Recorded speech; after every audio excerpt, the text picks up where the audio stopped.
Oi, pessoal, tudo bom? Meu nome é Daniel Façanha, né? Essas são as minhas redes sociais, no Instagram, professor Daniel Façanha. Também tem um canal no YouTube, né? O @Daniel Façanha. E a gente vai iniciar a aula aqui sobre o PPA, um instrumento de planejamento muito importante aqui para a administração pública brasileira.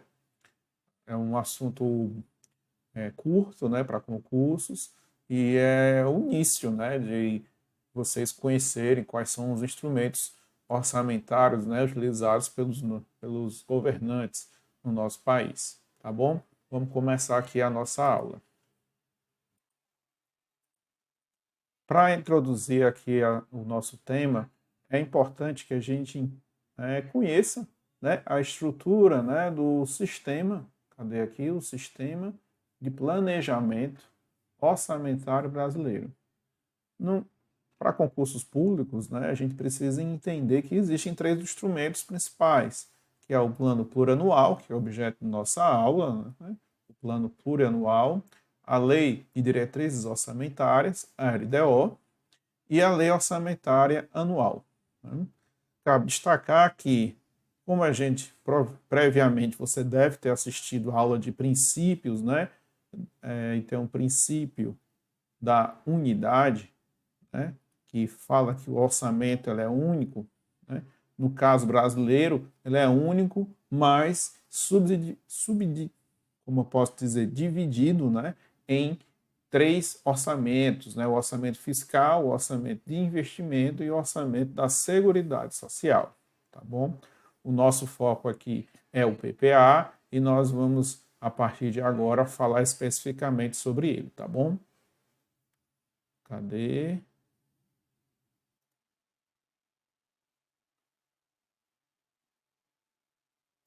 É importante a gente destacar aqui nesse início de estudo, né? A gente está iniciando os estudos para a administração financeira orçamentária, para a disciplina de orçamento que vai cair no concurso, enfim, os artigos, né? Os principais artigos da Constituição. No caso, são os artigos 165 a 169.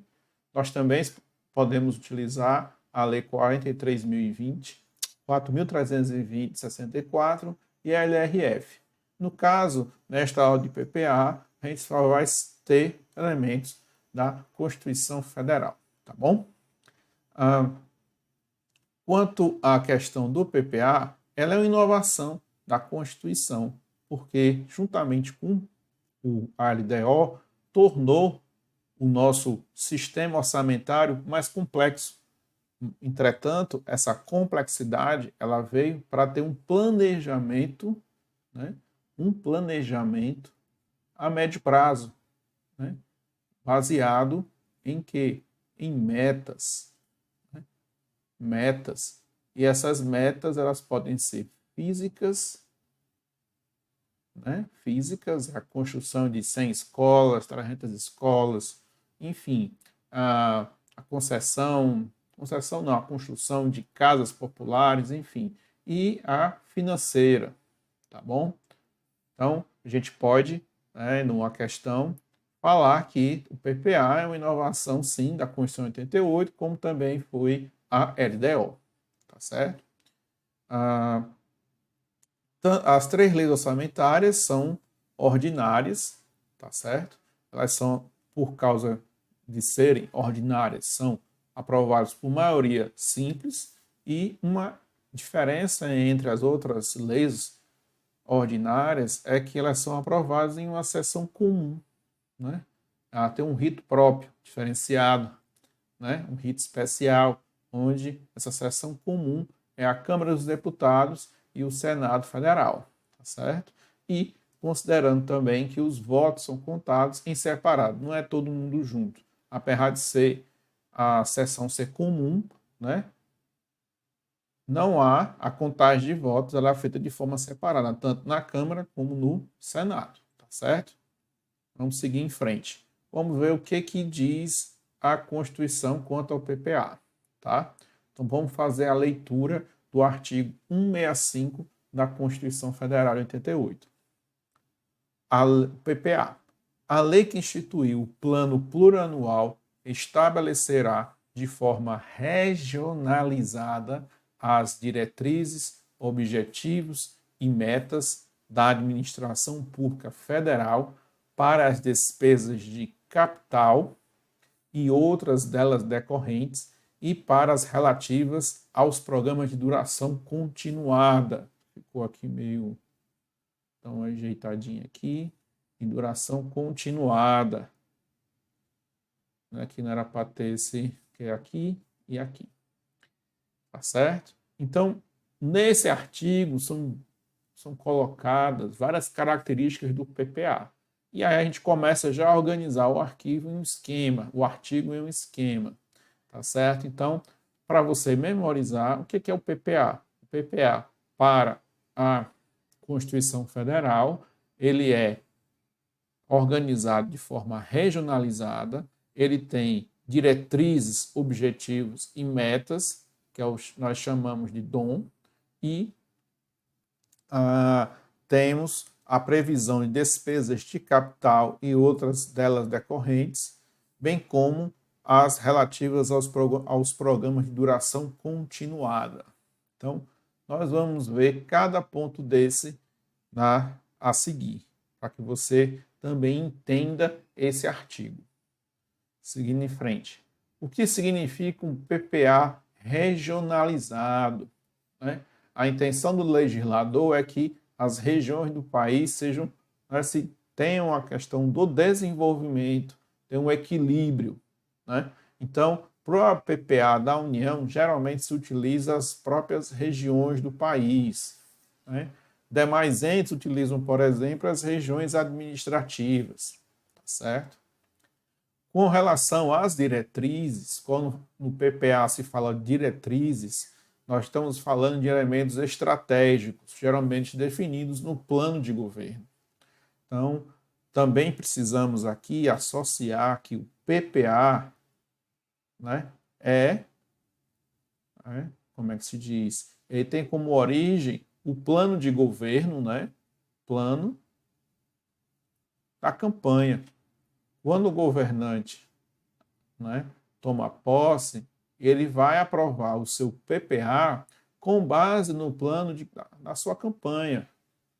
Do que ele vai dizer disso na campanha para ser eleito ou reeleito. Eu vou fazer isso, ponto. Eu vou fazer aquilo, segundo ponto. Eu vou fazer aquilo outro.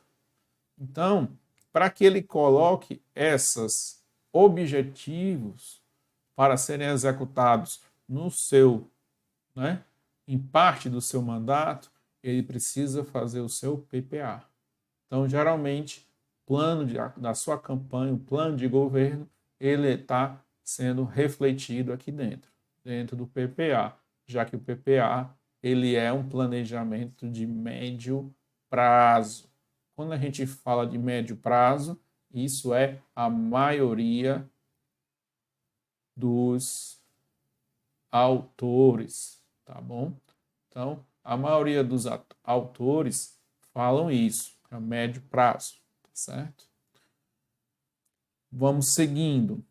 Diretrizes, objetivos e metas. E aí já falamos um pouco sobre isso, né? São os resultados, os objetivos traduzidos em referências, em metas, né? Que precisam ser alcançadas e geralmente precisam ser, né, mensuráveis, né? Temos que ter um indicador. Né? Então, esses indicadores, eles são colocados dentro do PPA. Quando a gente fala que a previsão da despesa de capital, né, se você for iniciante de concurso público, ou nunca viu isso daí, aí começa o som tocando, né, lá fora. Mas vamos seguir. A despesa de capital, se você é um concurso iniciante, existe o quê? A gente pode dar aqui uma resumida. A despesa pública, né, a gente chama de despesa orçamentária, ela se divide em corrente e a despesa de capital. A de capital, geralmente, a gente associa a questões de investimento. Né? Ai, meu pai. Deixa eu apagar isso aqui que ficou feio. Vou voltar. Investimentos, né? Questões de operações de crédito, né? Que quando você pega dinheiro de operação de crédito, você geralmente vai usar para despesa de capital, enfim. E as despesas correntes são aquelas que a gente fala de folha, que é pessoal, material de consumo, né? Os juros, né? Então, é mais ou menos essa parte daqui, tá bom? E aí, onde é que eu vejo essa classificação, professor? Você vê essa classificação na Lei 43.020, onde foi definida inicialmente, e de uma forma explicada, né, no próprio Manual de Contabilidade aplicado ao setor público, né?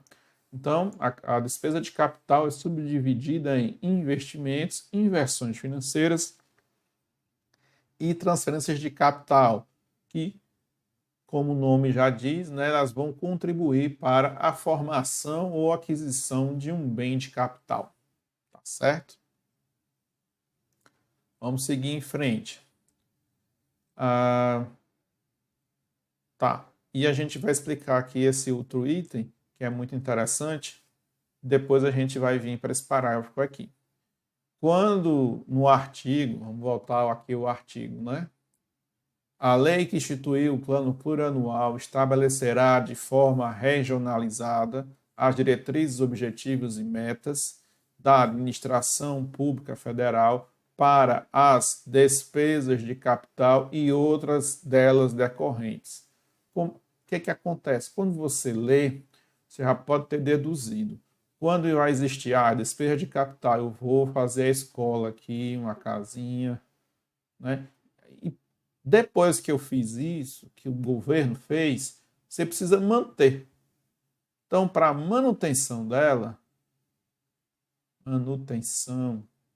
a gente vai ter outro tipo de despesa, que são as despesas correntes. Como, se isso aqui for uma escola, eu vou ter despesa com professores, com água, com luz. Então, tem que existir essa previsão das despesas decorrentes, tá bom? Porque vai existir o quê? A ampliação da máquina pública. Quando você faz um investimento de despesa de capital, aquele vai acabar naquele momento em que for entregue a obra, né? Ela acabou. Mas vai existir a expansão da máquina pública e a expansão do gasto público. E isso precisa ser previsto. Então, basicamente é isso que o PPA está nos dizendo aqui, tá? Vamos seguir. E voltando, né, como aqui eu expliquei aqui, e voltando, a gente também precisa entender que no artigo 165, parágrafo 1º, diz que nenhum investimento, né, cuja execução ultrapasse um exercício financeiro poderá ser iniciado sem prévia inclusão no PPA ou sem lei que autorize a sua inclusão, sob pena de crime de responsabilidade. Né?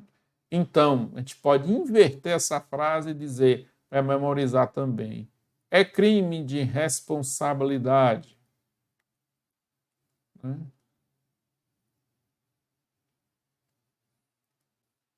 Né? O cara fala investimento, né? Execução mais de um exercício, né, financeiro, passou de um ano para o outro. Né? Não está dizendo que tem mais de um ano, é passar de um ano para outro. Aí vem duas possibilidades. Não PPA e não lei que autoriza. Então, basicamente é isso aí. Tá bom? Esse parágrafozinho aqui, ó, show de bola. Doido para cair na prova de novo. Sempre cai o bichinho. E por fim, aqui na leitura do nosso artigo, nós temos os programas de duração continuada, é que eles são executados em mais de um exercício financeiro, tem natureza finalística, tá bom? Então, basicamente, é isso daí que a gente tem na nossa definição de PPA. Então, vamos voltar aqui para mim. É interessante que você memorize, tá certo? Essa definição do PPA. Ela sempre cai, a gente chama de DOM, né? DOM é o quê? As diretrizes, os objetivos e as metas, né? É relacionado a quê? Ao PPA. Não tem essas três palavrinhas, é PPA. Não é LDO e não é LOA, tá bom? Despesa de capital e outras delas decorrentes, PA. E despesa de caráter continuado, né? Aquela que vai estar mais de um exercício financeiro. Então, tem que estar no PPA ou numa lei correspondente que autoriza aquela execução, como foi visto no parágrafo 1, primeiro do artigo 165. Então, basicamente, o que é PPA? PPA é isso daí. Então, vamos fazer de novo a leitura do nosso artigo. Vamos voltar lá. Vamos limpar. Cadê a borrachinha? Né?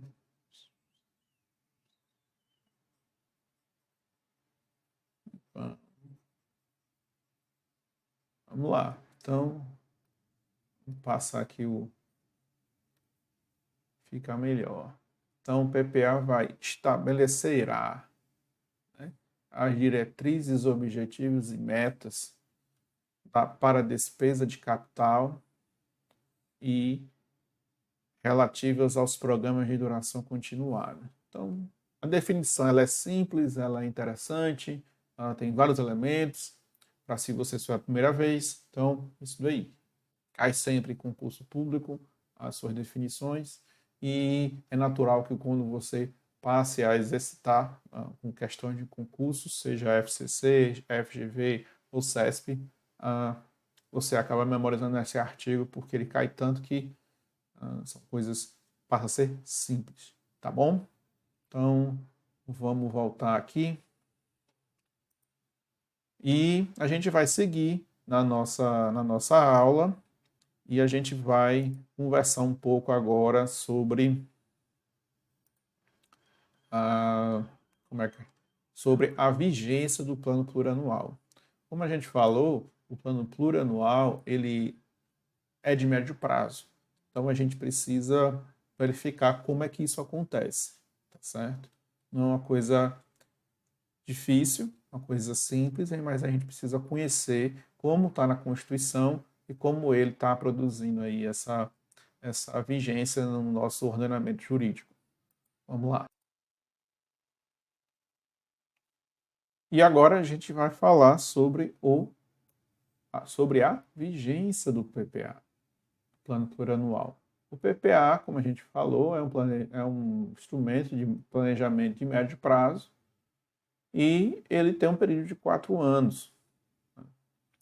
A Constituição, ele pegou e colocou no artigo 165, parágrafo 9º, que caberia uma lei complementar dispor sobre a vigência, os prazos e a elaboração, né, e organização do PPA, da LDO e da LOA, tá bom?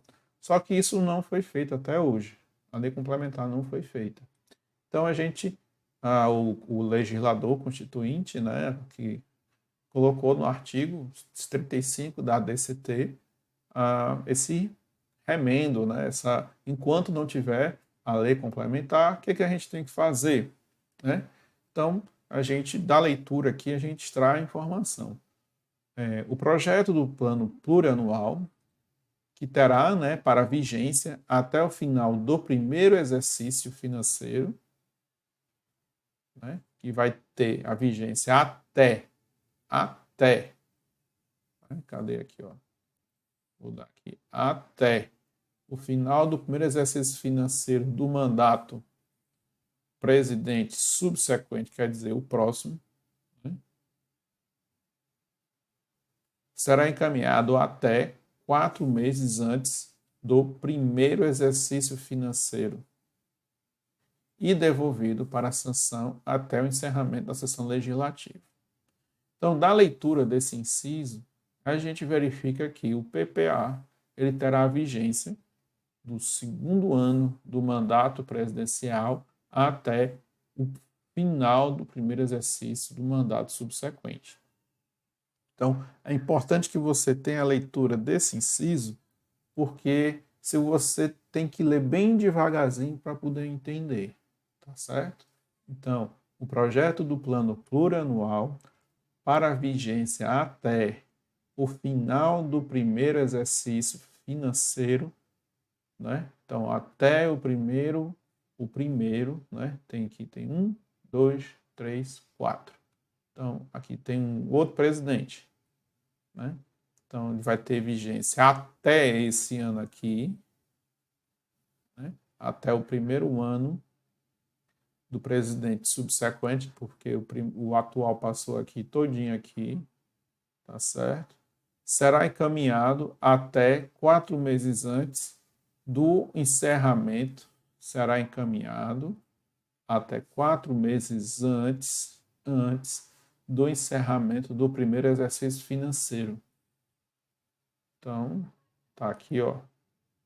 Então, o projeto PPA, que é o projeto do plano plurianual, até 4 meses antes de encerrar o exercício. Então, ele e devolvido para a sanção até encerramento da sessão legislativa, né? Que existem 2 sessões legislativas, a primeira no primeiro semestre e a segunda no segundo semestre, tá? Então vamos em frente aqui com o esquema, que aí fica melhor, o esquema fica bom. A gente tem aqui o chefe do executivo, ele entrou no seu primeiro ano, tá? Tá aqui o A, então ele está no ano X1.